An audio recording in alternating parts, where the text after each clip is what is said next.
Assalamualaikum warahmatullahi wabarakatuh. Alhamdulillahi rabbil alamin. Wa bihi nasta'inu ala umuri dunya waddin. Ashhadu an la ilaha illallah wahdahu la syarika lah. Wa ashhadu anna Muhammadan abduhu wa rasuluh. Allahumma salli wa sallim ala nabiyyina Muhammad wa ala alihi wa ashabihi ajma'in. Rabbi israh li sadri wa yassir li amri wahlul 'uqdatam min lisani yafqahu qawli. Amma ba'd. Jamaah kuliah subuh yang dirahmati Allah, kita lanjutkan kajian kita masih tentang surga. Kalau pada pertemuan yang lalu kita sudah bahas tentang siapa orang yang pertama kali masuk surga selain Nabi Muhammad, dan siapa yang pertama kali orang yang masuk surga dari umatnya Nabi Muhammad, yaitu sahabat Nabi Abu Bakar As-Siddiq. Dan sudah kita pelajari beberapa karakter beliau untuk bisa kita teladani. Pada kesempatan ini kita akan lanjutkan siapa orang yang terakhir masuk surga sekaligus mendapatkan dirinya paling rendah kedudukannya di surga. Siapa yang terakhir masuk surga dan kedudukannya paling rendah di surga? Diriwayatkan dari Ibnu Mas'ud radhiyallahu an, dia berkata, Rasulullah sallallahu alaihi wasallam bersabda, "Inni la'alamu akhir ahli nar khurujam minha wa akhiru ahli jannah dukhulan. Rajulun yakhruju minan nar habwa fayaqulullah idhhab fadkhulil jannah fayatiha fayayyalu ilaihi anha mal'a." Rasulullah sallallahu alaihi wasallam bersabda, sungguh aku tahu penghuni neraka terakhir yang keluar dari sana, dan penghuni surga terakhir yang masuk ke sana. Seorang yang keluar dari neraka dalam keadaan merangkak, lalu Allah Ta'ala berfirman kepadanya, pergilah lalu masuklah ke surga.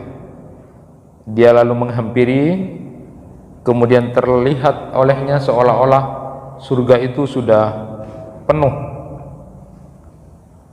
Lalu orang itu kembali mengadu kepada Allah, ya Rabb, aku lihat surganya sudah penuh, full. Lalu kemudian Allah berfirman kepadanya, pergi, masuklah ke surga itu. Akhirnya orang itu kembali lagi, lihat full, sudah, surga sudah full, sudah penuh gitu. Balik lagi, ya Allah sudah penuh gitu. 3 kali balik, sana pergi masuk, dilihat lagi di surga itu sudah full, balik 3 kali.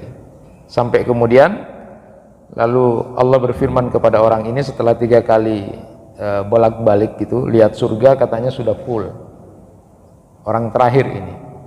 Lalu kemudian Allah berfirman, idhab fadkhulil jannah fa inna laka mithlad dunya wa asharat amsalihha au inna laka misla asyaratin amsalid dunya. Lalu Allah kemudian berfirman, masuk sana, ke surga, masuk. Nanti kamu akan dapati dunia dan 10 kali lipatnya dunia, lebih bagusnya, lebih indahnya, 10 kali lipat dari dunia. Atau engkau akan mendapat 10 kali lipat seperti dunia. Lah, orang ini setelah disuruh oleh Allah untuk masuk ke surga, lalu digambarkan kamu nanti akan dapat 10 kali lipatnya dunia yang paling indah dan paling bagus itu. Wong tadi itu masuk 3 kali sudah full gitu kan, sudah dia melihat full di surga. Nah, saat itu lalu kemudian orang ini bilang sama Allah, engkau mau menghinaku ya Allah gitu, engkau mau mengejekku gitu, bukankah engkau Tuhan, raja di raja gitu. Karena orang tadi ini melihat di surga itu sudah full, kok sekarang dibilang nanti kamu akan dapati 10 kali lipat bagusnya dunia yang paling indah itu nanti terakhir itu. Engkau mau mengejekku, menghinaku ya Rabb, padahal engkau adalah Tuhan yang Maha Agung, Raja di Raja gitu. Nah, Ibnu Mas'ud yang meriwayatkan ini sampai mengatakan Rasulullah itu ketika menceritakan ini sambil beliau kemudian tertawa hingga gigi geraham beliau terlihat. Jadi memang itulah yang diceritakan. Lalu kemudian Nabi SAW bersabda, "Dzaka adna ahlil jannah manzilatan." Itulah penghuni surga yang paling rendah kedudukannya. Jadi itulah penghuni surga terakhir dan paling rendah itu 10 kali lipat yang paling bagusnya nanti di dunia. Itu yang paling rendah. Jadi tingkatan derajat surga yang paling rendah itu 10 kali lipatnya dunia. Dan orang yang masuk ke surga yang terakhir itu adalah orang yang memang ada imannya, tetapi dia banyak melakukan maksiat dan dosa, sehingga kemudian baru dientas terakhir kali. Itu yang disebut di dalam hadis itu juga al-jahannamiyun. Jahannamiyun, orang-orang yang kemudian sudah pernah di neraka, alumni neraka gitu ya. Tapi itu tidak enak istilah alumni neraka. Dia banyak melakukan banyak dosa dan maksiat, tapi punya iman, dientas. Itulah orang yang kemudian masuk terakhir ke surga. Dia merasa full sudah surganya. Lalu kemudian Allah berfirman bahwa surga yang paling rendah itu adalah 10 kali lipatnya dari dunia yang paling bagus dan indah. Nah, kemudian siapa penghuni surga yang paling tinggi kedudukannya? Berdasarkan riwayat Mughirah bin Syu'bah radhiyallahu an, dia berkata, Rasulullah sallallahu alaihi wasallam bersabda, ini hadisnya agak panjang tetapi kemudian sampai pada pertanyaan, Sa'ala Musa Rabb fa'alahum manzilatan qala ulaika alladhina aradtu gharastu karamatahum biyadi wa khatamtu 'alaiha falam tara 'ainun falam tasma'u udhunun wa lam yakhturu 'ala qalbin bashar qala wa misdaquhu fi kitabillah azza wa jalla fala ta'lamu nafsum ma ukhfiya lahum min qurrati a'yun. Musa bertanya, ya Rabb, siapa yang paling tinggi kedudukannya? Allah Ta'ala menjawab, mereka itulah orang-orang yang aku maksud. Aku tanamkan kemuliaan mereka dengan tanganku dan aku tutup atasnya, sehingga tidak terlihat mata, tidak terdengar oleh telinga, dan tidak pernah terlintas di benak manusia. Bukti kebenaran hal itu ada di dalam Al-Quran. Fala ta'lamu nafsum ma ukhfiya lahum min qurrati a'yun. Tidak ada seorang pun yang mengetahui berbagai nikmat yang menanti, yang indah dipandang. Itu dalam Quran surat As-Sajdah ayat 17. Jadi itulah surga yang paling tinggi kedudukannya. Jadi surga yang tidak pernah dilihat, tidak pernah terdengar, bahkan tidak pernah terlintas sedikit pun. Di hati ini model keindahan kedudukan surga yang paling tinggi. Nah, tingkat surga yang tertinggi itu adalah wasilah. Wasilah, tempat Nabi Sallallahu Alaihi Wasallam. Riwayat Abdullah bin Amr bin As, dia mendengar Nabi Sallallahu Alaihi Wasallam bersabda, "Idza sami'tum al-mu'adzina faqulu misla ma yaqul, summa sallu alayya, fa innahu man shalla alayya salatan sallallahu alaihi biha asyra. Summa salullah li al-wasilah, fa innaha manzilatun fil jannah la tanbaghi illa li 'abdin min ibadillah wa arju an akuna ana huwa, faman sa'ala li al-wasilah halat lahu syafa'ah." Rasulullah sallallahu alaihi wasallam bersabda, bila kalian mendengar muadzin, katakan seperti yang dia ucapkan, kemudian berdoalah salawat untukku, karena barang siapa berdoa salawat 1 kali, untukku, maka Allah akan membalas 10 kali. Kemudian mohonkan wasilah untukku. Dia adalah sebuah tempat di surga yang tidak lain selain untuk seorang hamba Allah, dan aku berharap semoga akulah orangnya. Karena barang siapa memohonkan wasilah untukku, syafaat halal baginya. Atau riwayat dari Jabir bin Abdullah, Rasulullah sallallahu alaihi wasallam bersabda, "Man qala hina yasma'ul nida, Allahumma rabbaha hadi da'wati tamma was salatil qa'imah, ati Muhammadanil wasilah wal fadilah wab'asu maqaman mahmudan ladzi wa'atta, illa halat lahu syafa'ah yaumal qiyamah." Tidaklah seorang berdoa setelah mendengar azan, "Ya Allah, Rabb, panggilan yang sempurna dan salat yang ditegakkan ini, berilah Muhammad wasilah dan fadilah, tempatkan dia di tempat terpuji yang engkau janjikan, melainkan dia layak mendapatkan syafaat pada hari kiamat." Jadi satu sisi ini berbicara tentang kedudukan surga yang paling tinggi itu adalah wasilah itu, dan di situ dihuni oleh Nabi kita, Nabi Muhammad sallallahu alaihi wasallam. Maka siapa orang yang kemudian ketika muadzin mengumandangkan azan, lalu kita ikuti apa yang diserukan oleh muadzin itu, lalu kita bersalawat kepada Rasulullah, berdoa seperti tadi, Allahumma rabb hadhihi da'wati tamma, dan sampai selesai, maka dia kemudian akan diberikan syafaat oleh Rasulullah sallallahu alaihi wasallam. Di sisi lain, di hadis ini berbicara tentang tempat kedudukan tertinggi dari Nabi kita, Nabi Muhammad sallallahu alaihi wasallam, yang disebut dengan wasilah, yang merupakan kedudukan surga yang paling tinggi. Tingkatan Nabi sallallahu alaihi wasallam disebut wasilah karena ini merupakan tingkatan yang paling dekat dengan arsy Allah. Jadi paling dekat dengan arsy Allah.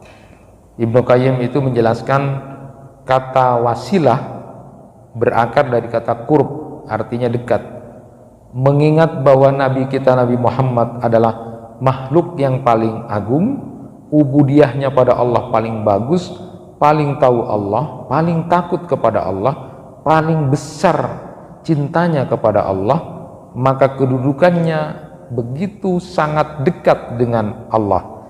Inilah tingkat surga yang tertinggi, jadi wasilah.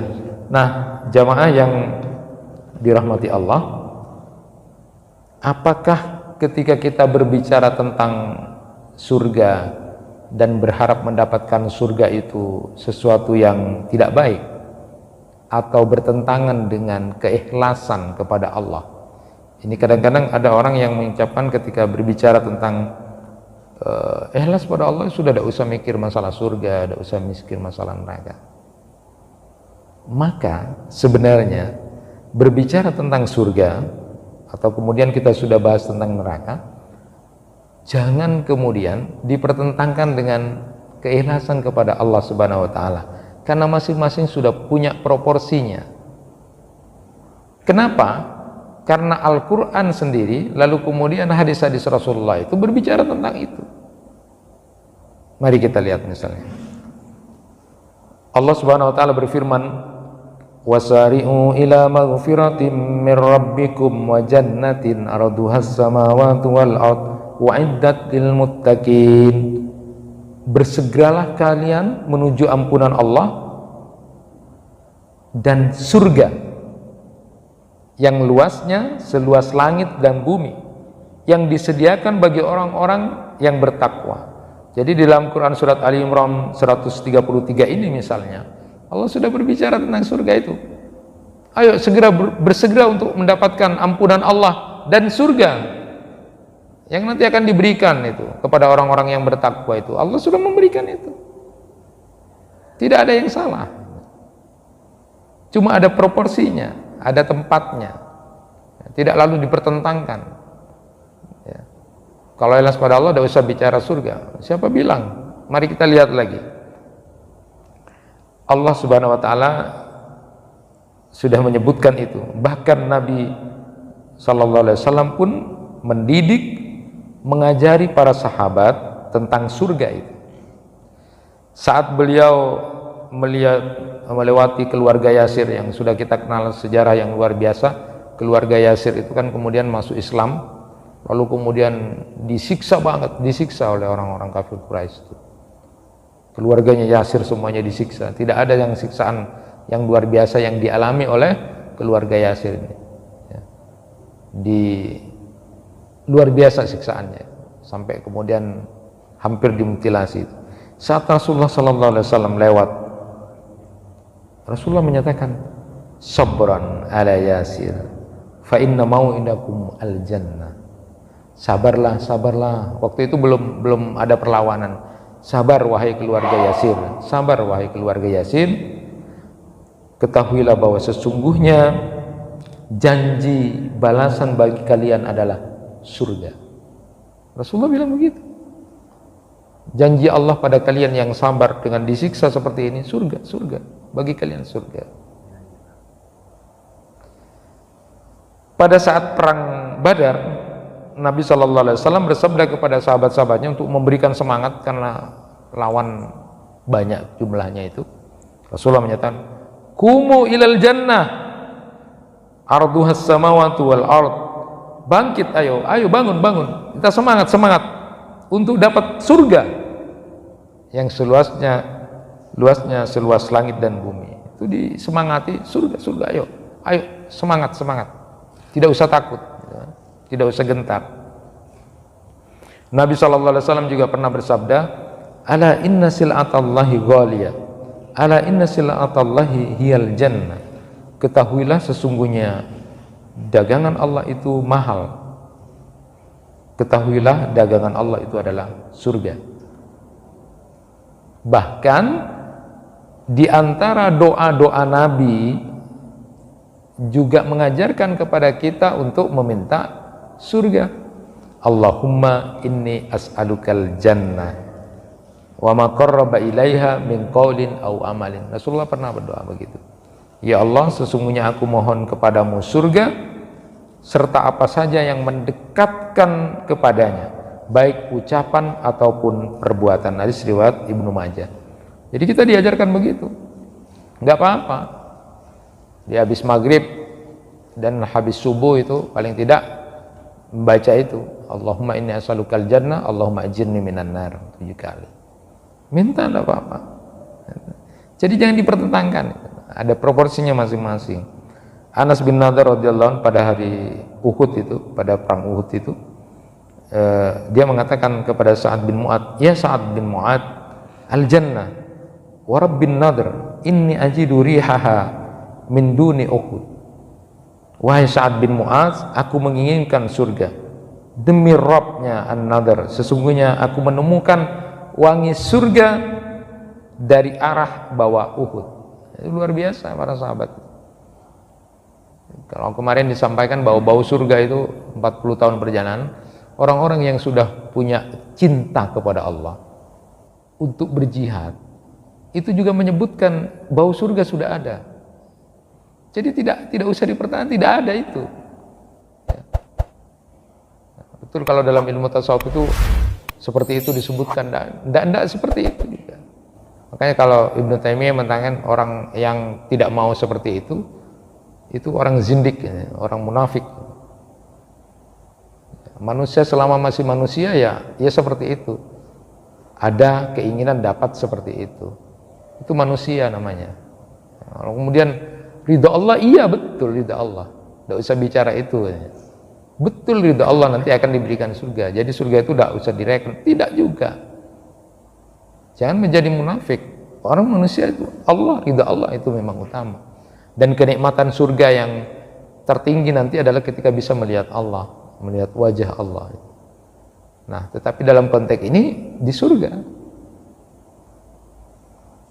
Nah, sahabat juga banyak yang begitu dengan kalimat al-jannah, al-jannah. Amr bin Jamuh radhiyallahu anhu, dia adalah seorang sahabat Nabi dalam kondisi pincang, parah dia pincangnya saat perang Uhud. Dia berkata di Uhud, "Ya Rasulullah, ara'aita in qataltu fi sabilillah hatta uktala amsi birijli hadhihi sahihatan fil jannah wa kanat rijluhu arja ya. Qala Rasulullah sallallahu alaihi wasallam na'am wa qutilu yauma uhud huwa wa ibnu akhihi wa maulan lahu famarra alaihi Rasulullah sallallahu alaihi wasallam faqala ka'anni anduru ilaika tamsi birijlika hadhihi sahihatan fil jannah fa amara Rasulullah sallallahu alaihi wasallam bihima wa bimaulahuma faju'ilu fi qabrin wahidin. Ya Rasulullah, bagaimana pendapat Anda jika aku berperang di jalan Allah hingga aku terbunuh? Apakah aku akan berjalan dengan kakiku ini dengan sehat nanti di surga? Disebutkan dengan kakiku yang pincang itu nanti akan berjalan sehat kalau masuk surga itu. Surga lagi yang dibahas. Apa jawab Rasulullah? Saat itu kakinya memang pincang ini sahabat ini. Lalu Rasulullah berkata, ya, kata Rasulullah. Maka dia dan keponakannya serta seorang budak milik mereka itu terbunuh pada hari Uhud itu. Lalu Rasulullah SAW lewat padanya setelah menjadi syahid itu. Rasulullah bersabda, seolah-olah aku melihatmu berjalan dengan kakimu itu dengan sehat di surga, tidak lagi pincang. Lalu Rasulullah SAW memerintahkan agar mereka berdua dan budak mereka itu dikubur, maka mereka dijadikan di dalam satu kubur oleh Rasulullah SAW. Hadis riwayat Ahmad. Jadi kalau begitu sahabat ini kan nanti kalau masuk surga terbunuh kami benar-benar akan berjihad karena Allah dalam keadaan pincang. Nanti kalau sudah di surga masih pincang atau sehat gitu. Ternyata Rasulullah bilang, sehat, baik ketika nanti di surga. Tidak ada Rasulullah bilang kamu berperang tidak usah minta surga, sudah berperang aja nanti dikasih Allah. Tidak ada begitu. Ini malah tanya, nanti kalau masuk surga saya tidak pincang lagi. Iya, kalau sudah di surga kamu nanti akan sehat. Tidak ada masalah. Orang yang dapat ridha Allah ya surga. Orang yang dapat surga itu adalah mendapatkan ridha dari Allah. Ya. Jadi demikian itu para sahabat, para salaf dan orang-orang yang berjalan di atas petunjuk Nabi sallallahu alaihi wasallam, mereka rindu kepada surga dan beramal untuknya. Seperti yang kita ketahui misalnya Rabi'ah bin Ka'ab al-Aslami itu saat selesai memenuhi kebutuhan Rasulullah mau wudu. Salah satu di antara pembantu-pembantu Rasulullah itu adalah Rabi'ah bin Ka'ab al-Aslami itu. Nah, saat kemudian sudah memenuhi kebutuhan Rasulullah tanya, "Sal, ayo minta," kata Rasulullah. Minta. Lalu kemudian sahabat Rabi'ah ini, pembantu Rasulullah ini mengatakan, "As'aluka murafaqata fil jannah."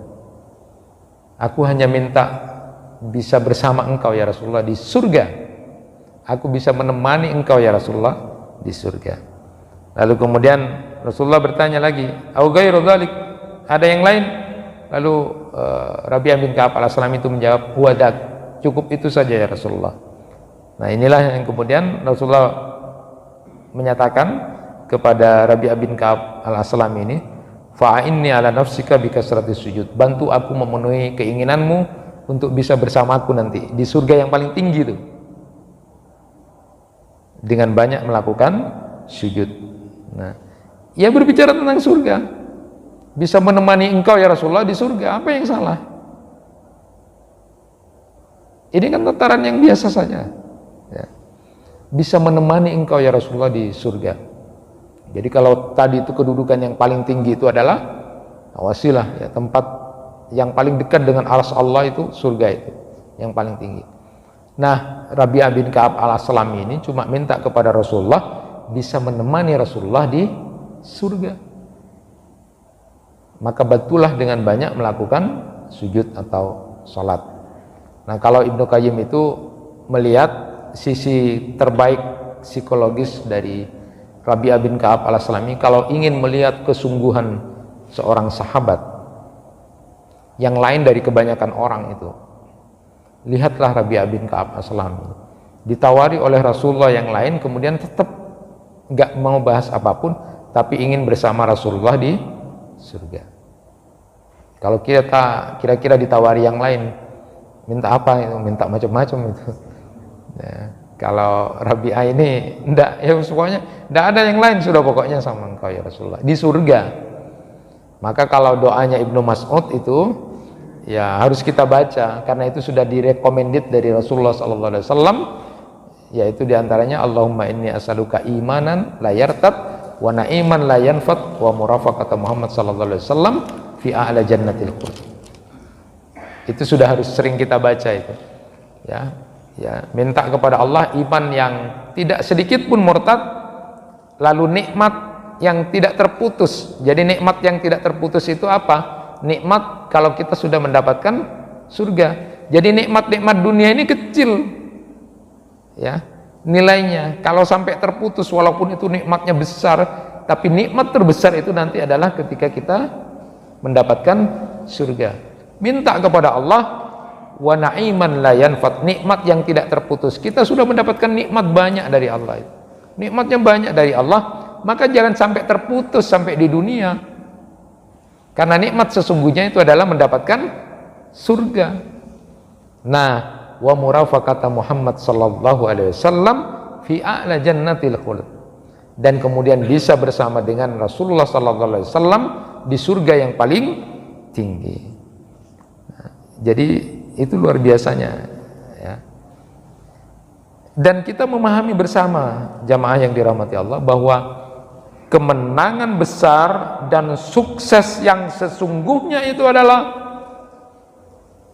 masuk surga dan selamat dari api neraka. Allah Subhanahu wa taala sudah memberikan gambaran tentang itu di dalam Quran surat Ali Imran 185. Faman zuhziha 'anil nari wa khulil jannatu faqad faz wa mal hayatud dunya illa mata'ul ghurur. Barang siapa yang dijauhkan dari neraka dan dimasukkan ke dalam surga, maka sungguh dia telah memperoleh kemenangan. Jadi orang yang menang itu, orang yang sukses sebenarnya itu adalah orang yang bisa masuk surga dan terhindar dari api neraka. Itulah orang yang sukses, orang yang menang sesungguhnya. Dan tidaklah kehidupan dunia ini melainkan kesenangan yang memperdaya. Jadi kalau kehidupan dunia ini, kemenangan-kemenangan, kejayaan-kejayaan itu cuma tipuan aja, bukan hakiki. Kemenangan yang hakiki, sukses yang hakiki itu adalah bisa masuk surga, lalu kemudian terhindar dari api neraka. Kenapa? Karena kalau orang-orang mukmin sudah masuk surga itu, maka para malaikat penjaganya akan menyambut insyaallah, menyambut mereka dengan mengucapkan selamat atas keberhasilan kalian, selamat atas kesuksesan kalian. Inilah kesuksesan dan keberhasilan yang hakiki. Ya, kalau di dunia ini masih tipuan, masih bukan merupakan gambaran yang sesungguhnya, masih bisa memperdaya. Ya, saya sering gambarkan itu, kalau ada orang-orang yang berebut ingin jabatan, kekuasaan, senangnya itu cuma sebentar. Hanya kemudian kalau dia datang lalu kemudian disambut, semua orang berdiri, gagah-gagahan di situ aja. Senangnya di situ aja. Wah, terhormat, tersanjungan. Nanti kalau sudah pensiun selesai, tidak direken lagi sama orang, hanya segitu. Tapi pada saat menduduki jabatan dan kekuasaan, berapa banyak dosa yang dilakukan, itulah yang kemudian banyak membuat orang menyesal. Senangnya cuma begitu, disambut. Siapa yang tidak senang? Orang semuanya salim takut, cuma kan luar biasa tuh. Tetapi kalau keberhasilan, kemenangan yang sesungguhnya adalah saat kemudian Allah menyuruh kita masuk ke surga dan disambut oleh para malaikat penjaga, selamat atas keberhasilan Anda. Inilah kesuksesan yang sesungguhnya, inilah keberhasilan yang sesungguhnya. Nah, di dalam Quran surat Az-Zumar ayat 73 itu sudah digambarkan.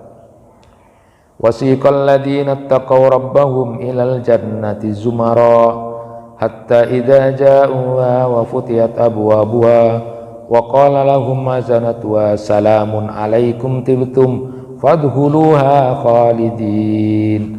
dan orang-orang yang bertakwa kepada Rabb mereka diantar ke surga secara rombongan, hingga apabila mereka telah sampai kepadanya dan pintu-pintunya telah dibuka, maka para malaikat penjaganya berkata kepada mereka, selamat, sejahtera kepada kalian, berbahagialah kalian, selamat, selamat, berbahagialah. Maka masuklah kalian, kalian akan kekal di dalamnya. Quran surat Az-Zumar ayat 73. Allahumma inna nas'alukal jannah, Allahumma inna nas'alukal jannah, Allahumma inna nas'alukal jannah. Ini luar biasa, Allah gambarkan nanti orang-orang yang bertakwa itu masuk. Inilah kemenangan, inilah keberhasilan yang sesungguhnya. Jadi di dalam hadis itu disebutkan rombongan pertama yang masuk surga itu sifat-sifat mereka disebutkan, awwalu zumratin talijul jannah suratuhu ala suratil qamar lailatul badr la yabsukuna fiha wa la yamtaqituna wa la yatagawwatuna atiyahum fiha adz-dzahab amsatuhum min adz-dzahab wal fiddah wa majamiruhum al-aluwa warasuhum al-mis wa likulli wahidin minhum zawjatani yura muhka suqihima min wara'il lahmi minal husn la tilafa bainahum wa la tabaghudha qulubuhum qalbun wahidun yusabbihuna Allah bukratan wa ashiya. Golongan orang, kelompok orang, rombongan pertama yang masuk surga, wujud mereka seperti bulan malam purnama. Mereka tidak mengeluarkan ludah, tidak mengeluarkan ingus, tidak BAB, tidak buang air besar. Jadi di surga tidak ada begitu. Ini sifat-sifat buruk itu. Bejanya dan sisir mereka emas dan perak, dan keringat mereka seperti minyak kasturi. Jadi keringatnya itu harum sekali. Masing-masing dari mereka memiliki 2 istri. Sumsum tulang keduanya terlihat di balik daging karena indah sekali. Tidak ada perselisihan dan kedengkian atau kebencian di antara mereka. Hati mereka seperti satu orang. Mereka bertasbih pagi dan petang. Jadi gambaran surga itu luar biasa, Bapak. Salah satu di antaranya adalah keindahan-keindahan, keringatnya bau harum, bau minyak kasturi gitu. Tidak mengeluarkan ludah, tidak ingus dan sebagainya, tidak BAB.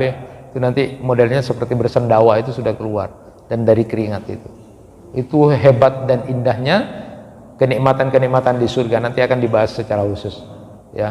Termasuk diantaranya dapat 2 bidadari itu, belum nanti istrinya kalau memang masuk surga. Jadi makanya penghuni neraka terbanyak itu perempuan, tapi di surga juga terbanyak adalah perempuan juga, karena 1 orang laki-laki dapat 2 orang istri, nanti juga ada 72 bidadari. Tapi tidak usah bayangkan itu dulu Bapak ya, tidak usah, jadi bayangkan surganya saja. Jadi kalau berbicara tentang hurun ain, nanti bidadari surga itu luar biasa Pak, cantiknya luar biasa. 1 bidadari saja turun ke bumi ini, semua orang yang cantik itu tidak ada nilainya. Bahkan di sini digambarkan, wah betisnya ini segala macam itu. Jadi berbahagialah yang bisa masuk surga ya. Tetapi kemudian disebutkan oleh Imam Al-Qurtubi bahwa tasbih yang diucapkan itu bukan lagi taklif seperti kita ya. Kalau kita kan baca tasbih habis adzan menjelang qomat, subhanallah bihamdi, subhanallah bihamdi, subhanallahil adzim, subhanallah bihamdi. Tasbih-tasbih yang kita ucapkan setiap hari merupakan dzikir, itu taklif kita untuk mendapatkan pahala dari Allah karena kita mengingat Allah. Tapi yang dimaksud di sini mereka bertasbih itu adalah ilham, bertasbih seperti diberi ilham bernafas saja. Jadi bukan lagi taklif untuk mendapatkan pahala orang-orang yang sudah masuk surga ini. Nah, sekilas saya akan tambahkan sedikit, siapa yang bisa menjadi penghuni tertinggi kedudukannya di surga itu ya, bersama dengan Rasulullah sallallahu alaihi wasallam. Yang ini merupakan amal yang boleh kita jadikan acuan. Pertama adalah para syuhada, orang pejuang yang berada di barisan terdepan. Rasulullah sallallahu alaihi wasallam sabda, afdalus syuhada alladzina yuqatiluna fis saffil awwal fala yalfituna wujuhahum hatta yuktalu ulaika yatalabbatuna fil ghurb al-ula minal jannah yadhik ilaihim rabbuk fa idza dahika rabbuka ila abdin fi mautinin fala hisaba alaih. Jadi yang pertama mendapatkan kedudukan bersama tinggi di tempat kedudukan surga yang paling tinggi itu adalah para syuhada, orang yang mati berjuang di jalan Allah yang ikhlas. Syuhada terbaik adalah mereka yang berjuang di barisan saf terdepan, perangnya di depan. Rasulullah itu kalau perang itu di depan. Kalau orang pengecut itu kalau ngomong pertama, tapi kalau mau perang itu paling belakang gitu. Nah, orang yang akan mendapatkan kedudukan paling tinggi nanti di surga itu adalah orang yang berjuang mau berjihad di saf paling depan. Jadi bukan cuma sholat ya, sholat itu yang paling utama, malaikat juga seperti itu. Nah, termasuk yang berjuang, itulah yang nanti punya kedudukan tinggi, dapat surga yang tertinggi. Kenapa? Karena ketika mereka berperang, wajah mereka sudah tidak memperhatikan apapun, karena di hati mereka adalah jihad ya. Sehingga kemudian mereka terbunuh.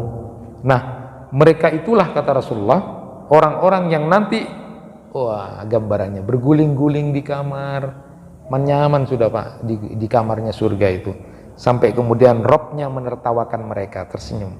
Jadi Allah tersenyum kepada mereka, karena kalau Allah sudah tersenyum tertawa kepada seorang hamba, maka dia tidak akan dihisab, insyaallah tidak akan dihisab lagi, orang yang mati berjuang gitu. Maka kalau digambarkan dalam satu riwayat itu, andaikan punya nyawa lagi, karena taunya tentang balasan pahala pada orang yang berjihad itu, mati terbunuh itu, kalau saya hidup lagi maka akan berperang lagi, saya akan berperang, tidak apa-apa. Nah, perang itu kan tidak disukai, tapi kalau pada konteks tertentu sudah memang harus berperang, disitulah letaknya bahwa orang-orang yang akan mendapatkan surga yang paling tinggi itu adalah orang-orang yang mati terbunuh di jalan Allah. Yang kedua, orang yang menanggung anak yatim. Nabi sallallahu alaihi wasallam bersabda, "Ana wa kafilul yatim fil jannah kahataini." Wa asyara bis sababah wal wusta wa farraja bainahuma. Jadi Rasulullah sallallahu alaihi wasallam, aku dan orang yang menanggung anak yatim itu seperti ini nanti di surga. Jadi dekat. Karena surga paling tinggi itu adalah surganya Rasulullah. Dan orang-orang yang kemudian suka menanggung anak yatim, maka kedudukannya seperti ini. Hati-hati. Kemarin sudah dibahas bahwa neraka itu makan, salah satunya adalah makan api neraka itu sendiri adalah orang yang makan harta anak yatim. Kalau yang ini terbalik. Jadi kalau dia nanggung hartanya anak yatim, tidak hanya ditanggung, tapi dikembangkan sampai nanti kemudian ketika berhasil, harta anak yatim itu diberikan, itu luar biasa. Tidak kemudian pamelong kok pamannya, saya rabet, enggak. Ya, jadi diberikan semuanya, itu luar biasa. Yang menanggung anak yatim ini, maka dia kedudukannya akan tinggi di hadapan Allah Subhanahu wa taala, yaitu mendapatkan surga yang paling tinggi. Jadi kalau berhadapan dengan anak yatim atau merawat anak yatim yang ikhlas, nanti jaminannya adalah kedudukan paling tinggi di surga. Enak kan? Sudah terbuka gini kok. Silakan yang mau syahid silakan. Yang nanti kalau ada perang ya, kalau komandan orang yang menanggung anak yatim. Lalu yang ketiga. Nah, ini yang ketiga ini tidak usah diartikan yang lain-lain ya, Pak ya. Yang ketiga adalah orang yang membantu janda-janda dan orang miskin. Nah, jadi tidak usah ditafsiri, ini hadis. Jadi Rasulullah bersabda, as-sa'i alal armal wal miskin kal mujahid fi sabilillah wa ahibbahu. Qala yashukku al-qa'nabi kal qa'im la yaqturu wa kas-sha'im la yuftiru. Orang yang membantu janda-janda dan orang-orang miskin laksana mujahid di jalan Allah. Jadi seperti orang yang jihad tadi, Pak, yang bantu para janda dan orang-orang miskin. Aku, katanya Kak Nabi perawi hadis ini mengatakan, dan laksana orang yang salat malam tanpa letih dan seperti orang yang berpuasa tidak berbuka. Jadi pahalanya orang yang membantu janda-janda ini lalu kemudian orang-orang miskin ini pahalanya seperti orang jihad fisabilillah, atau kata perawi hadis ini Rasulullah menyatakan seperti orang yang sholat malam terus. Kan luar biasa itu, sholat malam terus seolah-olah pahalanya seperti, atau orang yang puasa terus gitu, karena memang pahalanya besar. Itu yang membantu janda dan orang-orang miskin ya. Boleh Bapak pilih yang mana kalau mau kedudukan surga yang paling tinggi ya. Di situ tidak diterangkan harus janda kembang, janda apa, tidak usah ya. Yang penting membantu janda-janda yang memang butuh ya, butuh untuk dibantu ya. Antara orang yang tua dan muda sama aja gitu ya, tidak perlu dibahas, yang penting itu dibantu. Kalau dia memang punya anak, jadi anak yatim kan, ada anak yatimnya lalu kemudian jandanya tidak mampu, maka luar biasa. Kalau jamaah di sini mau, misalnya ada di sekitar masjid yang dalam konteks khusus gitu, tidak apa-apa, sumbangan, bantu ya, boleh itu dilakukan. Yang keempat, orang yang menanggung 2 orang anak perempuan hingga balik.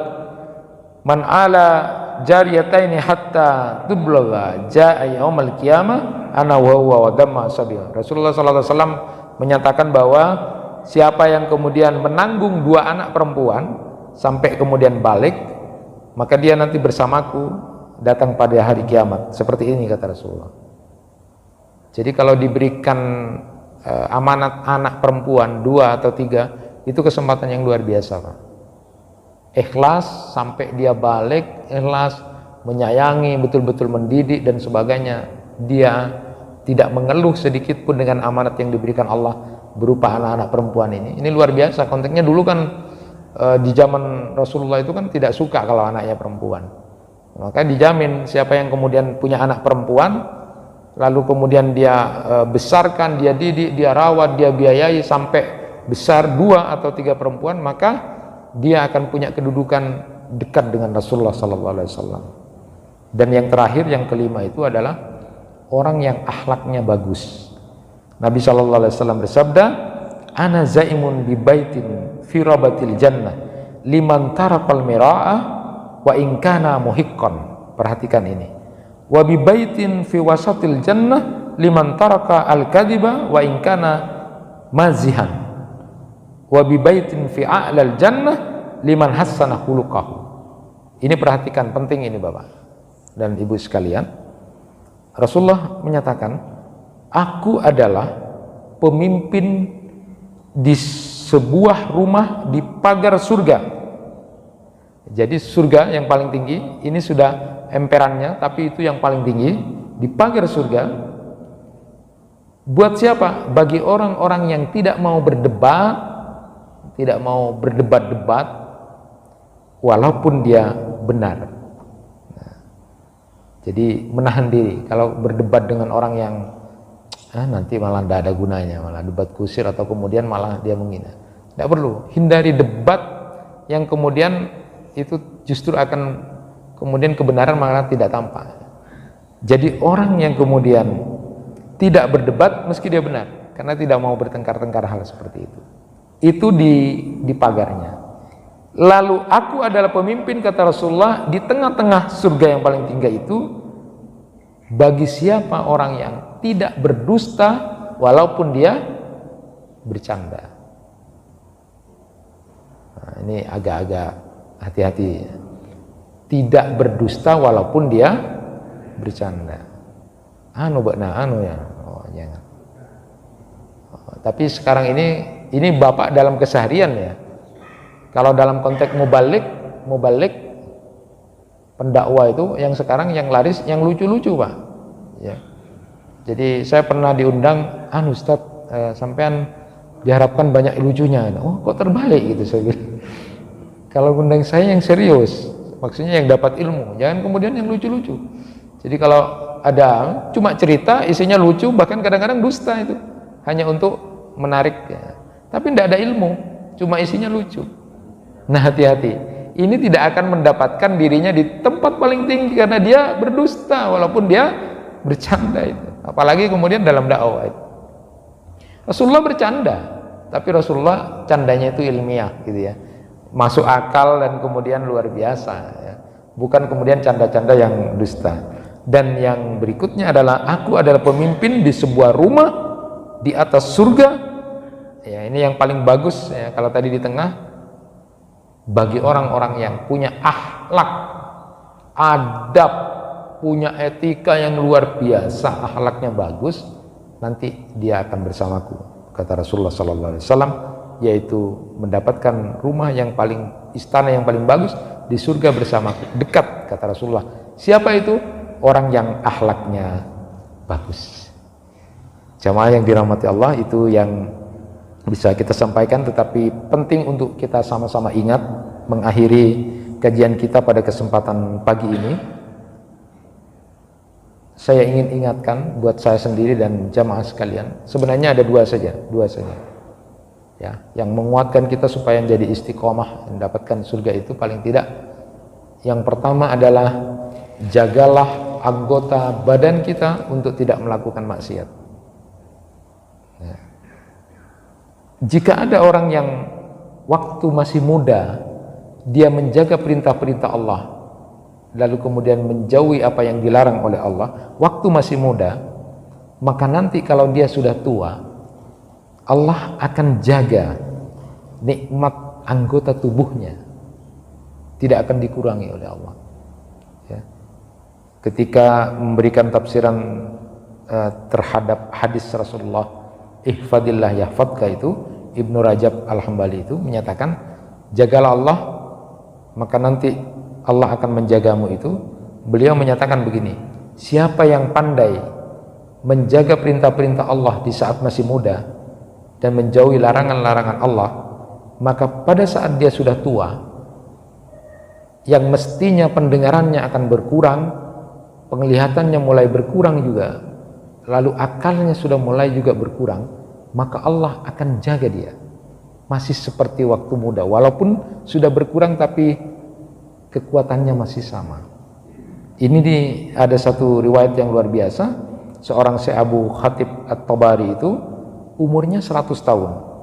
Dia umurnya 100 tahun. Suatu saat dia pergi ke dermaga, masuk kapal, lalu kemudian ada sesuatu yang membuat dia harus menolong seseorang. Dia melompat untuk menolong itu seperti seorang pemuda yang masih muda, kuat sekali, sampai orang-orang bilang, kok bisa setua itu segesit anak muda yang luar biasa. Lalu kemudian ketika ditanya, kenapa anda kok luar biasa kuatnya, dia mengatakan, kenapa tidak, aku tidak pernah menggunakan anggota tubuh yang diberikan Allah ini untuk bermaksiat kepada Allah, maka pasti kuat. Jadi tipsnya orang itu tidak disuruh olahraga, diet dan sebagainya, tapi tipsnya adalah jagalah anggota tubuh kita untuk tidak melakukan maksiat di hadapan Allah, maka pada saat sudah tua, semua kekuatan tubuh kita walaupun memang akan berkurang, tetapi masih kelihatan seperti masih muda. Luar biasa memang orang-orang terdahulu itu, Bapak. Bahkan dalam satu riwayat itu, Yunus bin Yusuf itu seorang yang ahli ibadah, dia rajin puasa, salat malam, doanya itu mustajabah. Itu Malik bin Anas ketika bercerita itu, dia ini orang buta, Pak, buta, tapi kemudian diceritakan kenapa buta, lalu kemudian bisa melihat kembali. Ceritanya itu begini, dia sering ke masjid. Nah, ketika sudah sering ke masjid, tiba-tiba ketika pulang dari masjid melihat cewek. Jadi melihat cewek, melihat perempuan, ketika sudah pulang dari masjid melihat cewek cantik gitu. Lalu dia berdoa begini, Pak, Allahumma idja'alka basari alayya ni'mah wa hasyitu ayyakuna alayya nikmah, Allahumma ikbithu. Itu orang-orang dahulu itu luar biasa. Ya Allah, engkau jadikan mata ini nikmat, bisa melihat itu nikmat. Tapi kalau dengan bisa melihat itu nanti saya akan menjadi jatuh terhina karena melihat tadi itu, sampai suka dengan syahwat, luar biasa, maka cabut saja penglihatanku. Seketika itu kemudian Allah kabulkan doanya, karena ini terkabul. Buta setelah itu buta.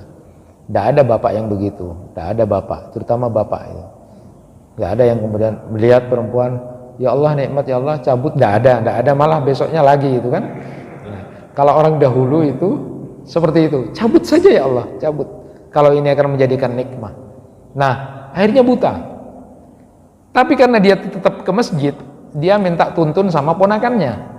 Jadi ponakannya yang kecil itu suruh tuntun. Buta sudah berdoa, daripada nanti ini jadi nikmat jadi nikmah ya.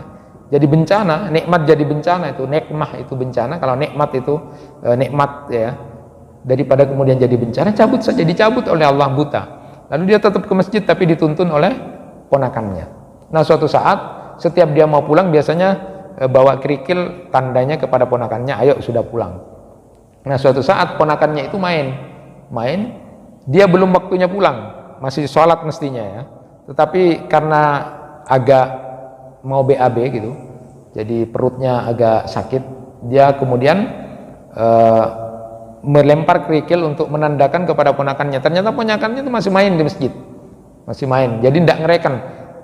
Karena ini kemudian Yunus bin Yusuf ini, seorang ahli ibadah ini, takut celah, takut aib kalau sampai kemudian di masjid sampai BAB atau apa, lalu kemudian dia berdoa kepada Allah, berdoa sebaliknya, ya Allah, andaikan nikmat mata ini sudah engkau cabut, lalu akan membuat celah karena aku nanti BAB di teras masjid dan sebagainya, nanti akan menjadi aib, maka berikan nikmat mata itu. Setelah itu matanya bisa melihat, insyaallah matanya bisa melihat lagi. Sehingga kemudian Malik bin Anas itu menyatakan, faraituhu a'ma wa raituhu sahihan.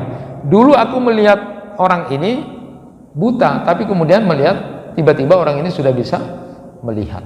Doanya langsung terkabul oleh Allah, luar biasa. Dan luar biasanya kalau dilihat dari konten atau konteks keadaan dirinya, itu luar biasa.